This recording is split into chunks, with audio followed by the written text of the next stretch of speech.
à tous. Aujourd'hui, je vais vous partager un petit bout de ma vie personnelle.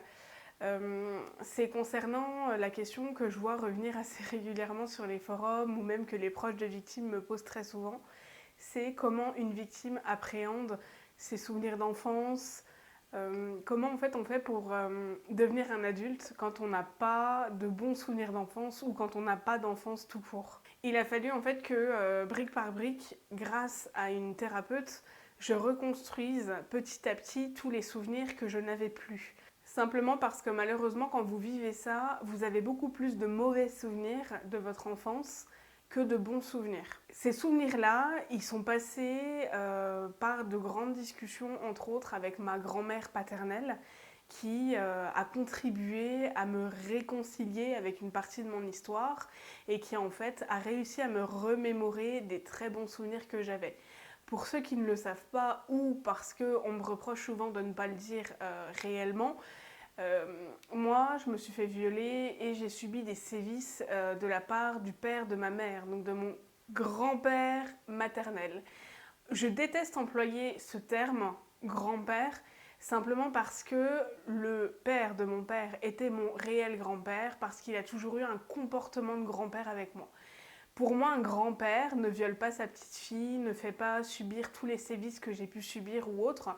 Donc, quand je parle concernant mon histoire de mon grand-père, je désigne le père de mon père. C'est quelque chose de très important pour la suite de la vidéo. Malheureusement, cette année, ça fera 9 ans que mon grand-père est décédé. Il est décédé quand j'ai rencontré Simon et mon grand-père, c'était vraiment quelqu'un où il m'a toujours encouragée à faire des études, il m'a toujours encouragée à être moi-même. Il était un petit peu rêveur parce que voilà, il était venu en France pour avoir une vie meilleure. C'était quelqu'un de très intelligent, il savait très bien gérer sa vie, il avait réussi sa vie. Quand je dis il avait réussi sa vie, c'est parce que il avait réussi les buts qu'il s'était fixés. On n'a pas forcément tous les mêmes rêves, on n'a pas tous les mêmes buts, et lui, son but était très simple finalement, c'était de ne plus avoir faim. Parce qu'il a connu l'Espagne où il avait très très faim, et il nous racontait souvent en fait cette histoire où il nous expliquait pourquoi avoir à manger dans son assiette, c'était quelque chose de très important. Donc moi j'ai grandi avec ces valeurs-là, mais c'est quelque chose qu'on a tendance à oublier quand on vit malheureusement tout ce que j'ai vécu, et c'est des choses que ma grand-mère a su me remémorer. Elle a vraiment eu ce rôle très important de me réconcilier avec une partie de mon enfance. Il y a quelque chose de très important à savoir, par exemple, c'est que toutes les photos que vous voyez de moi enfant, que ce soit dans Crimes et Faits divers, celles que j'utilise moi dans mes vidéos, etc., c'est pas du tout des photos qui m'appartiennent à la base. C'est des photos que ma grand-mère m'a données quand elle m'a raconté des histoires de mon passé, quand elle m'a réconciliée avec mon histoire. À chaque fois qu'on parlait d'un point, elle me donnait une photo. Et donc c'est quelque chose d'assez important parce que quelque part ça a contribué à, brique par brique, reconstruire un petit peu mon histoire et savoir d'où je venais et qui j'étais. Même si on le sait, malheureusement, c'est totalement biaisé par tous les sévices qu'on a pu subir. En tout cas, moi, dans mon cas, malheureusement, beaucoup de souvenirs étaient biaisés par ça. Et pourtant, voilà, la famille de mon père n'est pas du tout la famille de ma mère, c'est pas du tout, voilà, ils n'ont pas du tout la même éducation à la base, ils n'ont pas du tout la même culture, c'est très important à savoir. Mais pourtant, les souvenirs de l'une biaisait les souvenirs de l'autre. Et ensuite, quand je suis devenue adulte, il y a beaucoup de choses qu'il fallait que je règle avec moi-même quelque part. Et il y a beaucoup de victimes où, en fait, on se reproche des choses. On se dit pourquoi t'en as pas parlé avant, pourquoi t'as pas fait ci, pourquoi t'as pas fait ça comme ça, etc. Et simplement parce que c'est des reproches miroirs, hein, c'est des reproches qu'on nous fait en tant que victime, c'est des reproches que nos proches nous font et nous disent oui, pourquoi t'en as pas parlé avant, j'aurais agi autrement, pourquoi t'as pas fait ça comme ça, je comprends pas pourquoi t'en as pas parlé ou autre. Et vous avez envie de dire aux gens, quand je vois le résultat, moi, dans mon histoire personnelle de quand j'en ai parlé, en fait, ça aurait changé quoi que j'en parle avant ou que je fasse les choses autrement. Et je sais qu'on a eu une discussion avec ma sœur il n'y a pas longtemps, et ma sœur est la seule à avoir posé les vraies questions quand j'en ai parlé. Donc les questions importantes. Quand je dis importantes, c'est qu'est-ce qui s'est réellement passé, combien de fois ça s'est passé, qui a fait ça et comment ça se passait. Il y a beaucoup de gens qui ne sont pas prêts à l'entendre et beaucoup de proches. Ce qui a été terrible, pour moi en tout cas dans mon histoire, et c'est là où il a fallu reconstruire vraiment brique par brique, c'est que la majorité de la famille de ma maman et mes parents pendant un très très long moment ont suivi mon agresseur. Ça veut dire qu'ils fêtaient Noël avec mon agresseur, ils soutenaient mon agresseur, et c'est encore le cas actuellement. Actuellement, c'est vraiment moi qui ne suis pas la bienvenue. Après, naturellement, je ne veux pas y aller, mais c'est moi qui ne suis pas la bienvenue, alors que c'est lui le pédocriminel. Et ça, quand vous êtes enfant, allez vous construire avec un rejet comme ça, assez conséquent, de ce que vous représentez finalement, parce que vous représentez ce que quelqu'un vous a fait. Même si, et c'est ça qui est vraiment horrible, vous n'êtes pas la seule. C'est juste que vous êtes la seule à avoir osé en parler. Mais pour moi, alors, enfant, je trouvais ça horrible. En tant qu'adulte, maintenant, je vois ça d'un œil extérieur. Alors oui, c'est terrible, mais finalement, toute cette souffrance, je sais prendre du recul dessus. Tout ce rejet, tous les reproches qu'il y a pu y avoir, toutes les mises à l'écart ou autres, je sais prendre du recul dessus, c'est plus du tout un problème. Après, dans cette vidéo, j'ai décidé aussi de vous partager une petite partie de mon intimité, parce que vous savez que j'en parle pas souvent, je montre pas non plus souvent ma maison, voilà, simplement parce que c'est une partie que je garde pour moi, et il y en a beaucoup qui souvent, quand on aperçoit quelque chose dans une vidéo, me disent « Ah, on a vu un petit peu et tout ». Oui, malheureusement, je suis pas là pour ça. Aujourd'hui, ce que je vais vous montrer, c'est ce que j'ai envie de partager avec vous. Ça va peut-être pas représenter beaucoup pour vous, et pourtant, ça fait partie de mon histoire. Ça fait partie de qui je suis actuellement. C'est des gens qui ont énormément compté pour moi et qui comptent pour certains encore aujourd'hui, puisqu'ils sont encore en vie. Quand je dis compter, c'est ceux qui sont morts malheureusement. Et pareil, en tant que victime, on n'a pas du tout la même manière d'appréhender la mort que quelqu'un qui n'aurait pas vécu tout ça. Il y a une dernière chose dont j'aimerais parler avec vous avant de monter pour filmer le reste. C'est dans ma thérapie, j'ai été amenée en fait pendant 1 an à être suivie par une hypnothérapeute. L'hypnothérapeute, à quoi elle m'a servi? Elle m'a servi entre autres à me réconcilier avec l'enfant que j'étais. Parce que tous ces reproches que vous vous faites de qu'est-ce que t'as mal fait, pourquoi t'as pas fait ci, pourquoi t'as pas fait ça, pardon. En fait, je me rendais compte que l'enfant de 4 ans n'avait pas pardonné à l'adulte que j'étais, et que l'adulte que j'étais en voulait à l'enfant que j'avais été.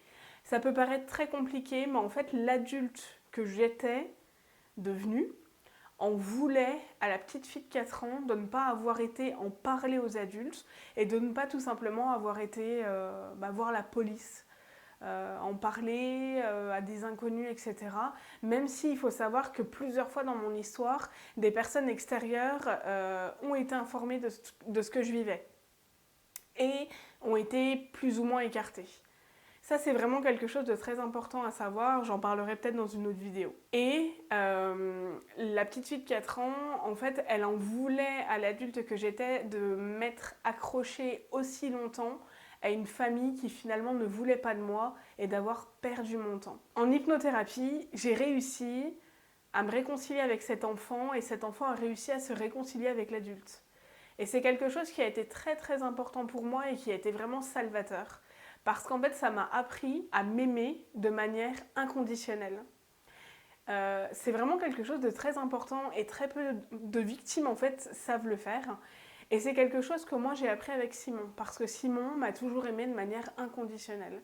Que j'aille bien, que j'aille mal, que je fasse des choses bien, que je fasse des choses mal.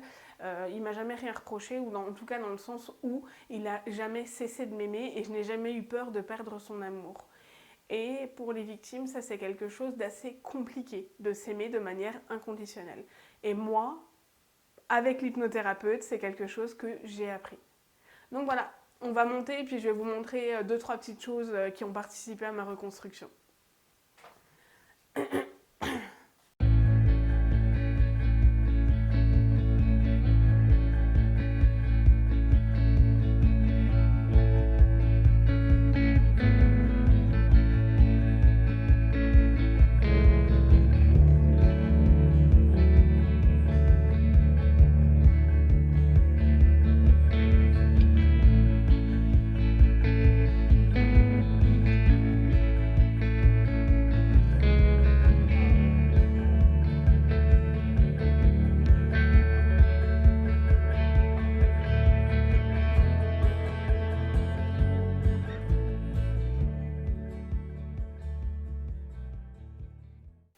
Donc voilà, dans cette partie de la vidéo, le plus important, c'est pas qu'on me voit moi, c'est qu'on voit ce meuble qui pour moi en fait a vraiment fait partie de la reconstruction de mon histoire par rapport à l'amour d'une grand-mère ou l'amour plutôt que peut donner un grand-parent à son petit enfant. Ce meuble-là appartenait en fait à mamie Alice, donc, qui malheureusement nous a quittés l'année dernière. Et quand elle nous a quittés, donc avec Simon, on a demandé donc, à le récupérer. Et ce meuble-là a toute une histoire parce que quand on allait chez mamie Alice, il y avait donc toute la salle à manger. Devant ce meuble, il y avait sa chaise avec la table sur laquelle on mangeait, sur laquelle on goûtait. Et en fait, à chaque fois qu'on venait de ce meuble-là, elle allait toujours dans les 2 placards là. Donc en fait, dans ce placard-là, il y a des tiroirs. Et d'ailleurs, on a vraiment tenu à mettre les serviettes là où elle les mettait tout le temps, dans le premier tiroir. En fait, dès qu'on y allait, elle sortait toujours des serviettes de ce tiroir-là, elle sortait le service dans lequel on buvait le café, dans lequel on mangeait les tartes, etc., de ce meuble-là. Donc ce meuble-là, ça a vraiment été quelque chose d'assez important dans mon histoire parce qu'en fait, quand j'ai rencontré la famille de Simon, j'ai rencontré des grands-parents aimants. J'en avais un du côté de mon père, c'était pas le problème, mais j'ai réussi pendant quelques temps en tout cas à en avoir des 2 côtés et mamie Alice par exemple nous a beaucoup encouragés dans notre relation parce qu'au début c'est le premier membre de la famille de Simon que j'ai rencontré et quand vous êtes jeune, parfois il y a des leçons de vie ou des gens qui peuvent vous aimer alors que vous n'avez rien demandé quelque part ou que vous n'avez rien mérité mais qui vous aiment. Et c'est pour ça que ce meuble-là représente autant, en tout cas pour moi, c'est parce que c'est quelqu'un qui m'a aimée dès qu'elle m'a rencontrée, alors que je n'avais rien fait pour. Et que moi, j'avais eu l'habitude, en tout cas dans ma famille, de devoir me battre pour être aimée. Ensuite, ça c'est quand je vous parlais du fait que les photos que j'ai chez moi ne m'appartiennent pas, en quelque sorte, à la base. C'est parce que cette photo-là, ça a été la toute première photo que m'a donnée ma grand-mère quand j'ai accepté qu'elle me raconte en quelque sorte mon histoire. C'était la toute première photo de l'album qu'elle m'a donné quand elle m'a dit non, maintenant je veux plus que tu vives avec des mauvais souvenirs, on va reconstruire ton histoire et moi je vais te la raconter ton histoire. Donc voilà, ça a été la toute première photo qu'elle m'a donnée. Et donc j'ai mis une photo de Simon avec son frère à côté et donc nous deux à nos 5 ans de mariage de cette année. Il y a donc la photo de mes grands-parents, même si ça peut paraître stupide, c'est mes seuls vrais grands-parents en fait. Donc c'est mon grand-père que malheureusement j'ai perdu et c'est ma grand-mère qui, avec son fort et gros caractère, a su me reconstruire et me faire comprendre quelle femme je devais et je pouvais devenir. Ensuite, et c'est la dernière photo que je montrerai, donc ça c'est la photo en fait du grand-père de Simon et de sa compagne. Alors pourquoi cette photo a de l'importance, pourquoi ces gens-là finalement ont de la valeur? Simplement parce que c'est des gens, Papy Paul, quand il a appris mon histoire, il m'a dit un truc.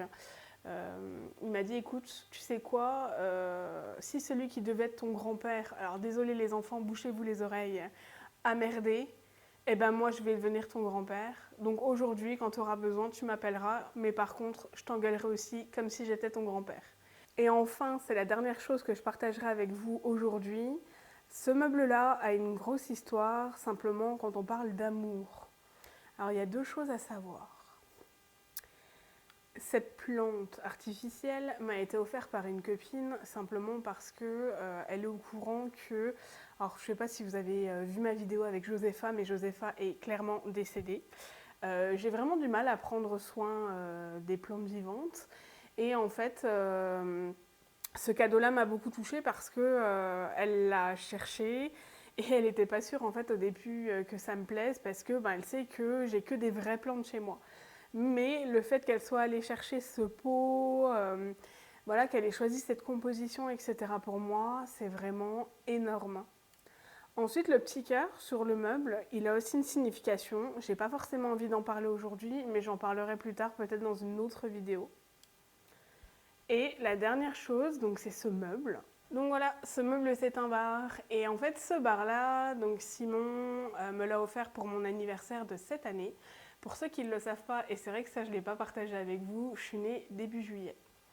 Et en fait, ça faisait depuis le mois de novembre que Simon l'avait repéré et qu'il attendait pour pouvoir aller l'acheter. Ça peut vous paraître bête, mais quand on est arrivé dans cette maison, je voulais mon endroit à moi parce que je suis quelqu'un qui aime les bons alcools.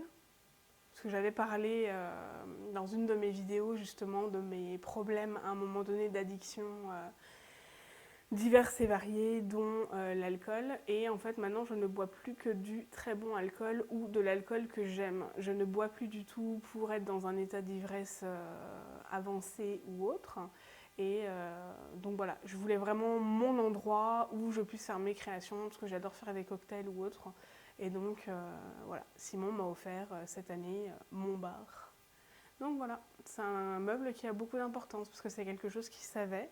Et donc quand je parle d'amour inconditionnel, voilà, depuis novembre, il était sur ce meuble pour que je puisse l'avoir. Donc c'est un meuble en bois massif, etc. Il est très travaillé de partout, même si je pourrais pas forcément le montrer dans la vidéo, mais c'est un meuble qui est ultra travaillé. Dans cette vidéo, ce que je voulais montrer, c'était pas forcément partager ma vie avec vous, ou certains aspects de ma vie en tout cas. C'était simplement pour montrer aux victimes qu'il y a de l'espoir, qu'on peut s'en sortir et qu'il faut simplement se recréer sa propre histoire. Recréez-vous votre histoire où vous avez reçu de l'amour, prenez vraiment ces moments où vous avez eu du bonheur et écrivez-les, dans le sens où on a tendance à se souvenir des mauvais moments. J'ai pas dit, quand je dis de réécrire son histoire, c'est pas de la transformer. C'est d'ajouter des moments de bonheur dont on se souvient pas forcément.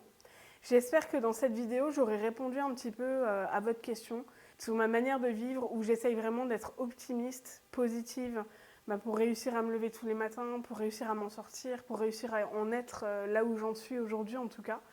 Donc si vous-même, vous avez votre expérience à partager ou autre, n'hésitez pas.